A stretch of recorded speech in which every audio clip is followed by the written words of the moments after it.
40번 문제 풀어보도록 하겠습니다.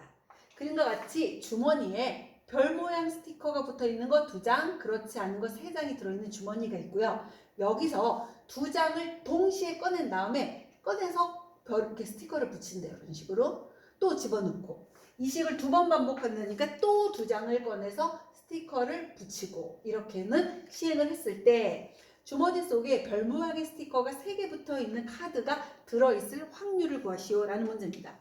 그러면 NS부터 구해보죠. NS는 처음에 5장 중에 2장을 꺼내고 그리고 나서 다시 집어넣은 다음 5장 중에 2장을 꺼내니까 10 곱하기 10해서 100가지의 경우가 생기게 되고요. 우리가 구하고자 하는 것은 무엇이냐면 이렇게 별이 3개 붙은 카드가 반드시 있을 확률을 구하는 겁니다. 이제 그러려면 여러분 보시면 알겠지만 2번 할 거기 때문에 2번 더 붙어요. 근데 3개가 붙으려면 원래 붙어있던 데에 2개를 더 붙여야 3개가 되기 때문에 중요한 포인트는 뭐냐면 원래 별 모양의 스티커가 붙어있는 것을 어떻게 선택하느냐야 문제가 되는 거예요. 그래서 반드시 근데 결국은 뭐냐면 이걸 선택 안 하고 얘네만 2번씩 선택하면 안 돼요. 반드시 누군가는 결국 별이 붙어있는 스티커는 누군가 이 둘 중에 하나는 3번, 그러니까 하나는 붙어 있었고 2번 더 선택이 돼야 3개가 된다는 사실을 여러분들이 생각해 보면 됩니다. 그럼 첫 번째, 이제 이런 생각을 해볼게요. 둘 다 처음에 선택돼요. 별 모양의 스티커가 있는 2장의 카드가 처음에 다 선택됐다 라고 가정을 해보면 둘 다 하나씩 별이 붙겠죠? 이렇게. 이제 그리고 나서 그 다음 판에 그 다음에 선택할 때는 어떻게 하면 되냐면 둘 중에 하나를 선택하고 그 다음 나머지는 아무 상관이 없는 상태가 됩니다. 근데 이제 문제는 뭐냐면 2번째 선택할 때 이제 하나를 이렇게 2개를 선택했어요. 그런 경우는 한 가지죠. 이렇게 2개를 다 선택했어요.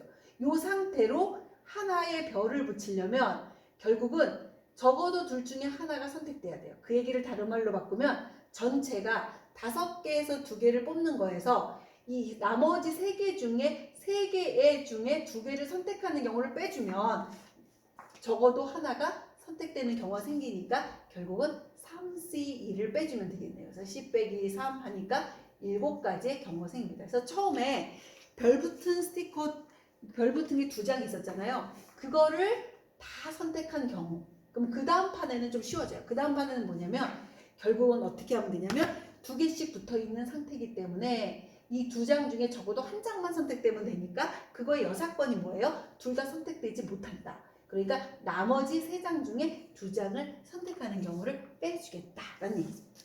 그럼 2번째 케이스는 이제 어떤 케이스냐면 처음에 별이 붙은 카드가 하나만 선택되는 겁니다. 그래서 둘 중에 하나만 선택돼요. 그 얘기는 우리가 이렇게 선택할 수 있는 방법은 2C1이죠. 2장 중이니까 얘가 선택되거나 얘가 선택돼서 2가지가 되고요. 그러면 다른 하나는 3개 중에 하나를 뽑았겠죠. 그래서 3C1. 그래서 누군가에게 별을 붙인 겁니다. 그럼 그 다음번에는 3장이, 그러니까 스티커가 3개 붙은 게 반드시 있어야 되니까 요게 선택돼요. 무조건 선택돼요. 그러니까 한 가지죠. 그러면 이제 그 다음은 어떠냐면 이제 하나 이미 있어요. 그러니까 마음대로 나머지 이제 자유롭습니다. 그러니까 결국 하나, 둘, 셋, 4개의 카드 중에 아무나 선택해도 된다. 그래서 6, 4, 24가지의 경우가 생기고 1번 케이스와 2번 케이스는 여러분들 어때? 배반 사건이잖아요. 2개가 선택되거나 하나가 선택된 이 사건은 배반 사건이기 때문에 각각의 경우의 수를 구해서 더하면 되니까 전체가 100이고 그 다음에 7과 24를 더해주니까 100분의 31이고 이것을 P분의 Q라고 하자. 그래서 P 플러스 Q의 값을 구하라 하면 131임을 알 수가 있었습니다.